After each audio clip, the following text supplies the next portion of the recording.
I closed out Friday's episode wishing you a good weekend full of Toronto Blue Jay victories. Well, how sweet it is. And today in the Locked On Blue Jay podcast, we'll take a look at the good, the bad, and the ugly of what we saw in the Blue Jays return from the All-Star break, plus a deep dive into what I would say is the goodness that is the Toronto Blue Jays schedule for the second half of this season. You are Locked On Blue Jays, your daily Toronto Blue Jays podcast. Part of the Locked On Podcast Network, your team every day. Hello, friends. Craig Ballard, Locked On Blue Jays.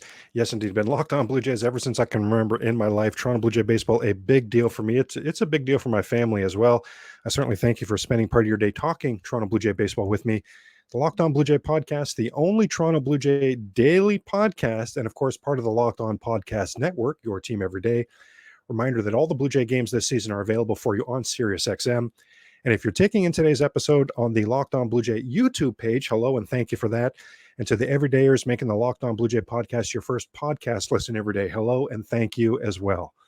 Blue Jays took care of business this past weekend, and let's you and I take a look at the good, the bad, and the ugly of what took place. And let's start with the good. 3-game sweep. There's some good in there, right? Absolutely, yes. We'll start with Jose Berrios. Berrios touched for 7 hits in 5 1/3 innings pitched, very likely pulled too early in that game by John Schneider, but gave up just the 1 run, and his ERA overall down to now 3.41, 3.41 on the season. Remember, Jose Berrios had the worst ERA in baseball last season at 5.27, so he's knocked almost 2 full points off of that ERA. Last for ERA last season, currently 24th in all of baseball for ERA, 10th in the American League. Jose Berrios has gone from the worst ERA in baseball to top 10 in the American League the following season. Absolutely loving it. Speaking of absolutely loving it, the hound on the mound, Chris Bassett. Chris Bassett forced into action on Saturday when Kevin Gausman missed his start. Now, Bassett also gave up 7 hits. And now the only blunder in his game was because he did give up the 2 runs on the 7 hits, but really pitched really well. Really, the only blunder, the only reason those 2 runs even scored was whatever the heck was happening between him and Brandon Belt at first base, like a total miscue that allowed those 2 runs to score. And they would be the only 2 runs that Bassett would surrender. That was a 5-2 Blue Jays win on Saturday. Now, between Berrios and Bassett, also in the good category here, between those 2 starting pitchers, 1 total walk allowed. Very well done. Both of those guys have struggled with walks, especially Bassett. 1 total for the 2 of them. Really well done. Definitely in the good category. The bullpen is in the good category. Now, this is, of course, outside of a rocky 9th inning on Sunday. That's, if you saw it, you already know that's coming up in the bad category. But outside of that, my goodness, Jay Jackson. Are we loving Jay Jackson? Friend of the show, right? Friend of the show, Jay Jackson. He faced 6 batters this weekend, got all of them out, striking 3 of those 6 batters out. He got a win as well. He's now 2-0 on the season. All of those wins coming in July. Jay Jackson has 7 appearances this season for the Toronto Blue Jay. And that Aaron Judge home run, remember that side-eye home run when everyone wondered, was he getting pitches to whatever that controversy was on that Judge home run? That's the only run Jay Jackson has allowed for the Toronto Blue Jays in 2023. I'm loving Jay Jackson. Nate Pearson.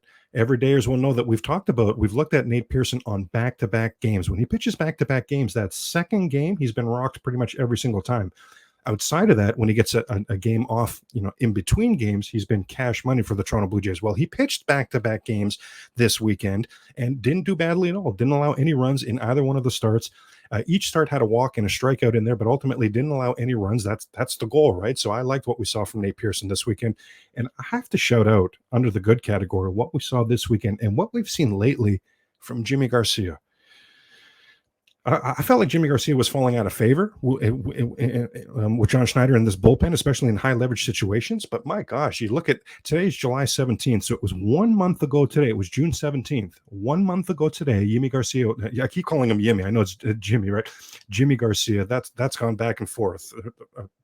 Ross Atkins insisted it was Jimmy. Now he's come out and his agent has said it's Jimmy. So, okay, we're going to go with the agent. We're going to go with Jimmy. Jimmy Garcia, a month ago, gave up a home run to Corey Seager. He's had 11 appearances since, has not allowed a run. 1 month ago today, over a span of 11 appearances, was the last time that Jimmy Garcia was touched for a run for the Toronto Blue Jays. He is coming on strong as well. Certainly in the good category, a lot of the players offensively. George Springer, 5 for 12 over the weekend. Throw in a walk, throw in a hit batsman. So he had a 500 on base percentage this weekend for the Toronto Blue Jays. Is that good out of your leadoff spot? My goodness. How about Bo? Bo had 4 hits this weekend, including a home run. Vlad had 3 hits this weekend, including a home run. He had 3 runs scored and had a very important sac fly in Sunday's win. And that play that, I mean, I think Danny Jansen gets a lot of the credit for that really important pickoff that Jansen and Vlad pulled off on Sunday's game. That was with the tying run at second base and the potential go-ahead run. They picked him off to end that inning there. Just an incredible throw by Jansen. We'll get to that in a moment here, but a great job on that play as well from Vladdy.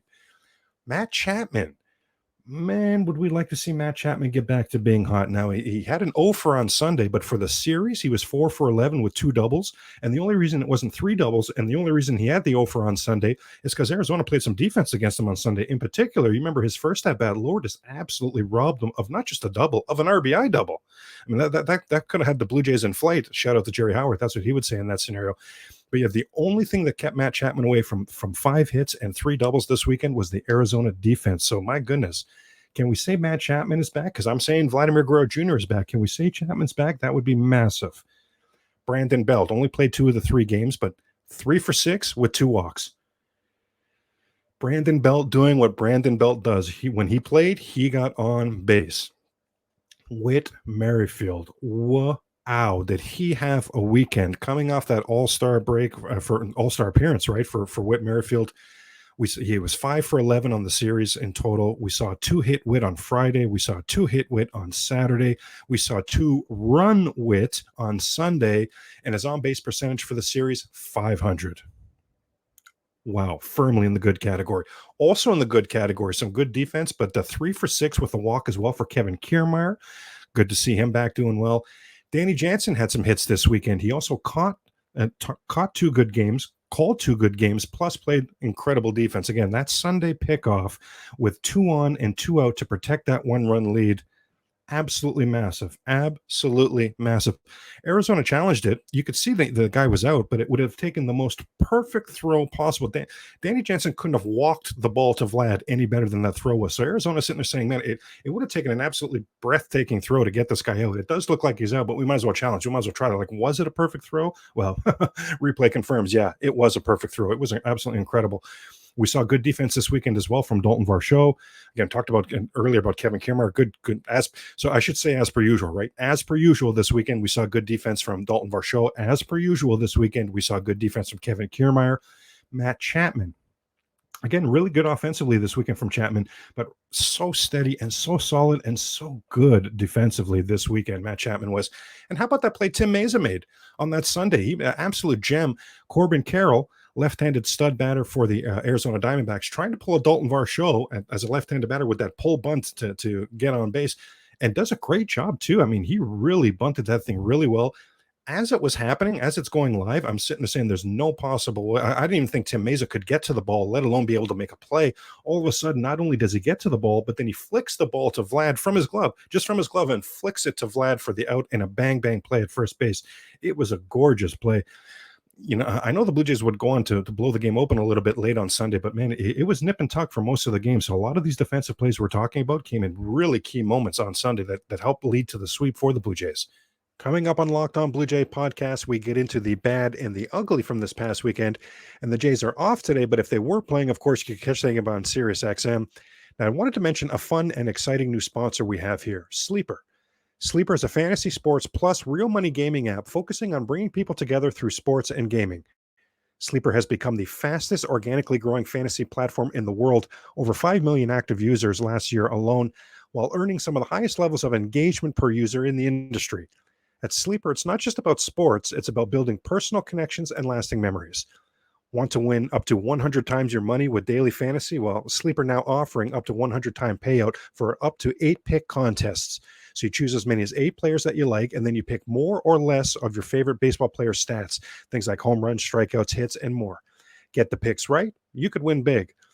I also like the built-in group chat functionality where you can see and copy your group's picks with just the tap of a button. Your entries can be made in 30 seconds or less. It is that easy. And what's important to me, safe and fast withdrawals. Use the promo code LOCKEDON and you'll get up to a $100 match on your first deposit. Terms and conditions apply. See Sleeper's terms of use for details. Currently operational in over 30 states. Check out Sleeper today. How about the bad category? Are there things in the bad category? Oh, yes. Oh, yes, indeed there are. That ninth inning, right? Have to mention that ninth inning on Sunday. That's a 7-2 game that all of a sudden in the ninth inning, the tying run comes to the plate. In fairness to Mitch White, I'll say this. He probably wasn't, mentally ready to come in. It's 7-2 going into the, it becomes 7-2 in the bottom of the eighth. The Blue Jays blow it open in the bottom of the eighth. So it looks like you need somebody now all of a sudden, just like that. You need someone for the mop-up role. Here comes Mitch White. Probably wasn't anticipating that he would be in that game. He could not hang on, and the Jays do have to go to the bullpen. They do have to bring in and use Eric Swanson.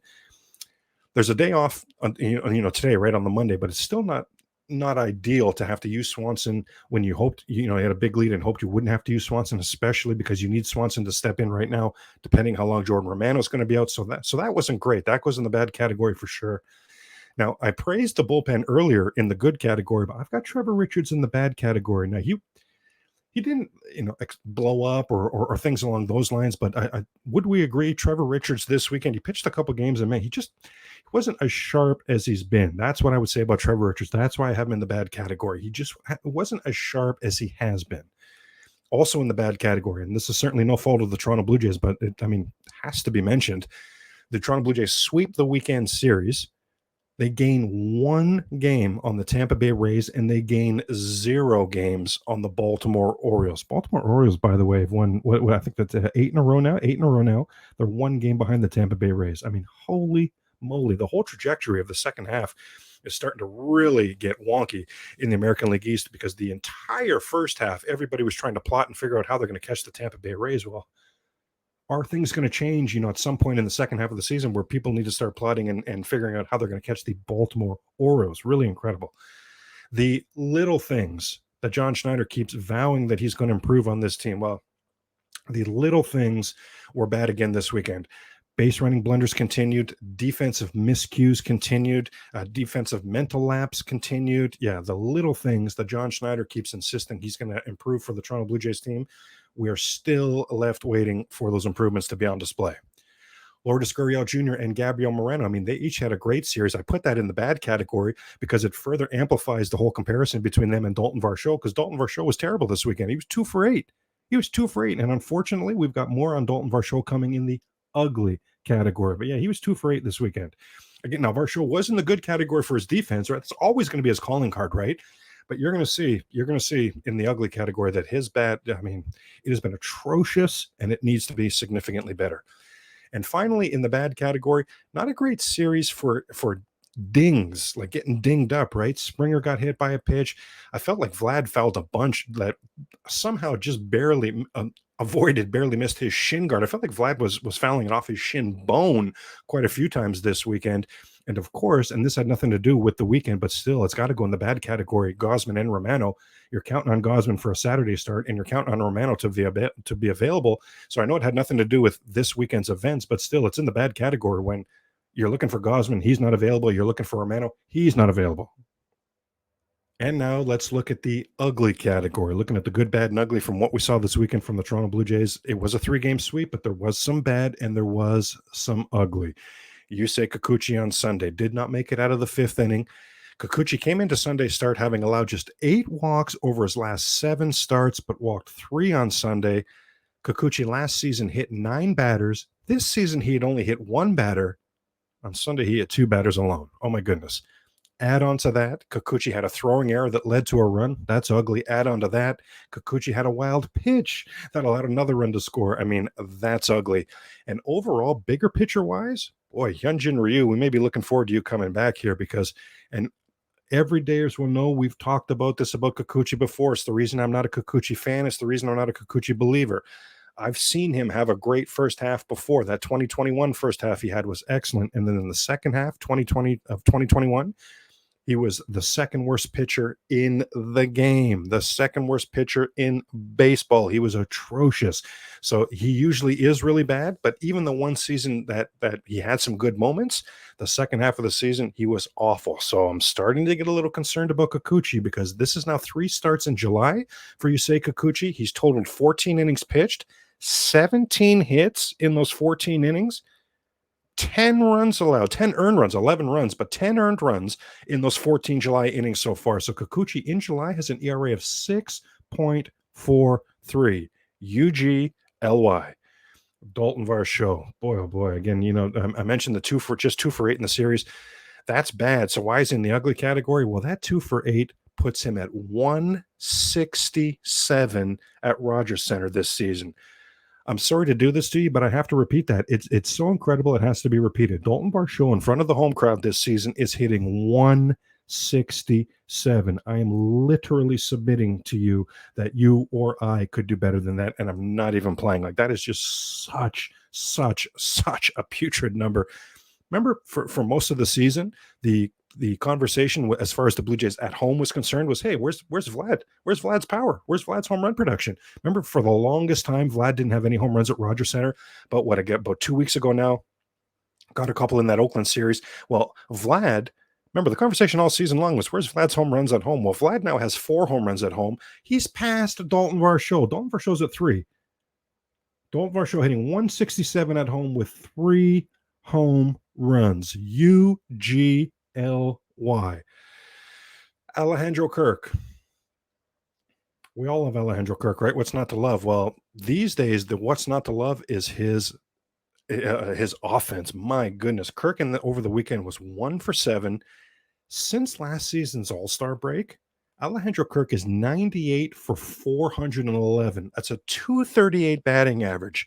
Yes, since last season's All-Star break. So second half of last season, first half of this season, Alejandro Kirk, who should be a very good hitter on the major league level, is hitting 238. Over that same span, so practically a full season, 6 home runs. Now, Alejandro Kirk is never going to be a guy that lights up the home run, leaderboard. I get that, absolutely true, but 6? Second half of last season, first half of this season, Alejandro Kirk, 6 home runs? My goodness. Last season, the Blue Jays catcher spot was their number 1 offensive producer. This season, last. 2022, the catchers for the Toronto Blue Jays were their number 1 offensive producers. This season, last. The catchers this season for the Toronto Blue Jays don't even combine for a 300 on base percentage. A 300 on base percentage is terrible. The catchers would have to catch fire for the Blue Jays just to get up to terrible. Last season, for the Blue Jays, the catchers had a 360 on base percentage. Again, number 1 on the entire team, not even at 300 so far this season. UGLY. My goodness. I mean, we know Kikuchi needs to be better. We know we need Gausman and Romano to get back healthy, but also need the catchers, in particular Alejandro Kirk, to be significantly better going forward offensively. Now, on the Locked On Blue Jay podcast, let's deep dive the ins and outs of the Toronto Blue Jays schedule for the rest of the way. Everydayers know we've deep dived the schedule, and we looked at the fact that the Toronto Blue Jays in the first half of the season, it is as difficult a schedule as I've ever seen in my entire life, and it's nothing nefarious. I mean, nothing like that is in play, right? It's all because of the renovations to the Rogers Center. But the first half of the season was road heavy. There were large stretches of days in there with no days off, like just an incredibly difficult schedule in the first half for the Toronto Blue Jays as well. It's a balanced schedule, right? All teams are playing the same schedule this season, playing opponents the same amount of time. It's a balanced schedule now. So if it was an absolute bear, an absolute beast in the first half of the season, well, it must even out. It must soften out in the second half of the season, and that's precisely what's going to happen here. So we really looked at the fact that the Blue Jays just need to not tread water. Treading water with such a hard schedule wasn't going to be good enough because of how good the American League East is, and we've seen that play out. But to stay involved in the playoff race, that was going to be the key, to be in striking distance, because there are a lot of schedule wins in the second half for the Toronto Blue Jays. There's a lot of games in the second half where the Blue Jays, just by showing up on time for the game, should be able to come up with a win. In fact, the Blue Jays will play the Chicago Cubs in mid-August, and it's possible by then that they could be in last place. I mean, I know St. Louis is just horrible and probably going to be making a lot of moves. So who knows if that'll be the case, but the Cubs could be in last place when the Blue Jays play them. And if that is the case, then that means in the second half of the season, the Toronto Blue Jays will play the last place team in all 6 divisions. I mean, even if the Cubs aren't in last place, right? They're still playing the lowly Cubs. They're playing a lot of cellar dwellers in the second half of this season. No team plays more home games going forward to finish the season than the Toronto Blue Jays, currently at 26-18 at home. The Padres are in for 3 starting tomorrow. We're going to deep dive and get set for that series, of course, on Tuesday's show. After that, there's a 6-game West Coast road trip. Now, the Blue Jays have only been on the West Coast for 3 games. It was earlier this season. They took 2 out of 3 from the Angels in LA. It's going to be a 3-gamer at Seattle and then a 3-gamer at the Dodgers. Now, that 3-gamer at Seattle, I'm going to say fairly important. The Seattle Mariners are desperate to try to get back in the race right now. Ironically speaking, Teoscar Hernandez could be a great fit for this Blue Jay team right now. So if the Jays can do damage, if they can go in there and take 2 out of 3, really, for all intents and purposes, eliminate Seattle, at the very least, eliminate Seattle's chances of passing them in any sort of wild card scenario. Maybe Teo becomes available. Like there could be ramifications from this series. And even if they aren't, I'm really going to be watching this series. I mean, Locked On Blue Jays, right? We watch all the series closely, but in particular this one, because the Blue Jays, in Seattle, this is where when all the fans go, right? This is when all the West Coast fans go down to see the Blue Jays, and they invade Safeco Field, I still call it, but they invade the ballpark there in Seattle, and it's an incredible. It's like a home crowd for the Blue Jays. It's incredible. It's incredible. Now, over the last 3 seasons, over the last 10 games, the Jays have won just twice in Seattle. I mean, they've treated this incredible home atmosphere, this incredible fan base, to just 2 wins in the last 10. And last season, you remember, it was a 4-game sweep, and all 4 of the games were as ugly as possible. The first game was a blowout. The second game was a walk-off. And then the last 2 games in the bottom of the 8th inning, Carlos Santana, and I think he even walked one off, actually. Carlos Santana kept hitting game-winning home runs against him. You remember that last season? It was so ugly. Heartbreaking for the Blue Jay fan base. In fact, it was such a heartbreaking series that you remember what happened directly after that. The Blue Jays moved on from Charlie Montoyo. The Blue Jays fired Montoyo. That's how bad that series was in Seattle last season. So really, my goodness, need a bounce back this season. Then going to 3 at the Dodgers. Now, we talk about the schedule really opening up in the second half. Well, this isn't an example of that. This is extremely tough. Over the last few weeks, only the Atlanta Braves have been hotter than the LA Dodgers.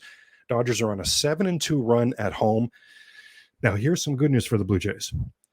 That series, the Blue Jays at the Dodgers, is a Monday, Tuesday, Wednesday. Now, the Dodgers on Sunday, late Sunday at some point, will be coming home from a 9-game road trip. Yeah, the Dodgers come out of the All-Star break on a 9-game road trip, and they have no days off from getting home to when they play the Blue Jays. So on that Monday night, the Blue Jays need to strike and take advantage of that. I really need to try to get some wins and have a good series against a very, very good LA Dodger team. After that, we'll see the end of July and the opening of August happen. It's a 7-game homestand, 3 against the Angels. Angels under 500 currently, going to still be likely without Mike Trout. Let's see and this is right around the trade deadline as well, right? So, I mean, the distractions that are going to be going on for the LA Angels are going to be epic. Blue Jays should do well there. And then a 4-gamer at home against the Baltimore Orioles. Wow. This is a big one. Blue Jays just 1-5 versus the Orioles this season. That 4-gamer, it could decide, or it could, let's put it this way. I think that 4-gamer against the open up August, I think it could go a long, long, long way in determining if the Blue Jays can catch the Baltimore Orioles this season. 1-5 against the Orioles so far, right? If the Jays can take 3 out of 4, that's going to be a 2-game boost in the standings. Okay. Maybe the Blue Jays are going to be able to make a move on the Orioles. If it's a split series, or if God forbid, Orioles take 3 out of 4 or 4 out of 4, my gosh, in this series, then how on earth are the Blue Jays, with that much time left in the season, going to be able to catch Baltimore? It's just not going to happen. So I'm going to make a bold prediction about this series. And I think literally it's July 31st is the first game, but it opens up August. And for either Baltimore or Toronto, I'm going to predict Marcus Stroman is involved in that series. I don't know that the Blue Jays will pick up Stroman in a trade. It would actually shock me, but I could see the Orioles making a move for Stroman. And you know what? I'm going to correct myself. It wouldn't shock me, I should say. It wouldn't shock me if the Blue Jays made a move for Stroman. So I'm going to make that bold prediction right here, right now, July 17th, Locked On Blue Jay podcast, that the 4-game series between Baltimore and Toronto to open up August involves somehow either pitching for the Jays or pitching for the Orioles, Marcus Stroman. Now, directly after that, No days off. It's directly after that. They go on a 7-game road trip. Boston for 3. Oh boy, remember the Blue Jays had a 9-game road trip earlier that started in Boston for 4. Boston swept all 4, my goodness. Then Cleveland for 4. Now, this is after the trade deadline, so I got to think, could Cleveland be an easy opponent here? Cleveland's already an under 500 team, and they could be having some sort of, at least an abbreviated fire sale. I could see them being sellers, absolutely sellers at the trade deadline. Now, this stretch finishes off with a 3-game homestand against the Chicago Cubs. So certainly that Boston series could be difficult for the Blue Jays, but then 7 straight against Cleveland and the Cubs, that should be extremely winnable games. Now comes over the next 8 games as we head to the end of April, 3 days off for the Blue Jays. I mean, you talk about a time to get some rest, relaxation, and set up your rotation for how you want it to be most effective for the stretch run for September, for the pennant race. The schedule, as hard as the schedule was on the Blue Jays, all the way up until the end of August, having 3 days off at the end of August, pretty good, as Larry David would say. Now, after those 3 days off, as part of those 3 days off, then they're at Baltimore for 3. Now, that ends their season series with the Orioles. If they've done well in that 4-game homestand, then the fate of can they catch the Orioles probably is going to come down to this series. Now, truth be told, the fate of can they catch the Orioles could already be determined by the end of August because they're just so darn hot right now. Then check out. I keep saying how, already we see an easier schedule there, right? But when I'm talking about the second half of the schedule open up, here's what I'm really getting at. Check out what happens to end August and open September. That's the stretch run. That's the pennant drive, right? As August ends, here comes September. That's the pennant race month. 3 versus Cleveland, 3 versus Washington. Those are both at home. Cleveland, again, probably going to be a very lowly team by that point. Washington's already a lowly team. They're last place in the NL East. Then they go on the road. Blue Jays go on the road for 6. 3 at the last place Colorado Rockies, 3 at the last place Oakland A's. The Colorado Rockies are not just last place in their division, they're last place in the National League. The Oakland A's are not just last place in their division, they're last place in the American League. Then a 10-game homestand. After that easy stretch, they have a 10-game homestand, 3 versus Kansas City, then 4 versus Texas, and 3 versus the Red Sox. Now, those 4 versus Texas are going to be difficult, and those 3 versus the Red Sox, we'll see where the Red Sox are in the standings there. But check out the 15 games so that's a stretch of about 3 weeks there, 2.5 weeks that closes August and opens September. It's 15 straight games against teams under 500. It's the worst team in the NL, the Rockies. It's the worst team in the AL, the A's. And the only reason Kansas City isn't the worst team in the AL is because of the A's. They're in there as well. So as we said, they're cellar dwellers on the schedule in the second half for the 2023 Toronto Blue Jays. That's that 15-game stretch. When I joke that there should be a lot of wins in the second half just from the Blue Jays showing up for the game on time, well, that 15-game stretch, even if there's some stumbling going on, to close July and to open August, even if there's some stumbling that goes on for the Toronto Blue Jays, that 15-game stretch right there that closes August and opens September, man, that is the cure for what ails a contending team. Incredible. Now, all of that sets up what could be, and I think we can predict will be, an epic final 2 weeks of the season for the Toronto Blue Jays. In the last 2 weeks of the season, I don't know if you've seen this from the schedule yet. If you're an everydayer, we've talked about this before, but in the final 2 weeks of the season, the Blue Jays play only the New York Yankees and the Tampa Bay Rays. September 19th through September 24th, the Blue Jays have 3 at Yankee Stadium, then 3 at Tropicana Field, then a day off, which takes us to the final week of the season where the Jays will host the Yankees for 3 and close the season by hosting the Rays for 3.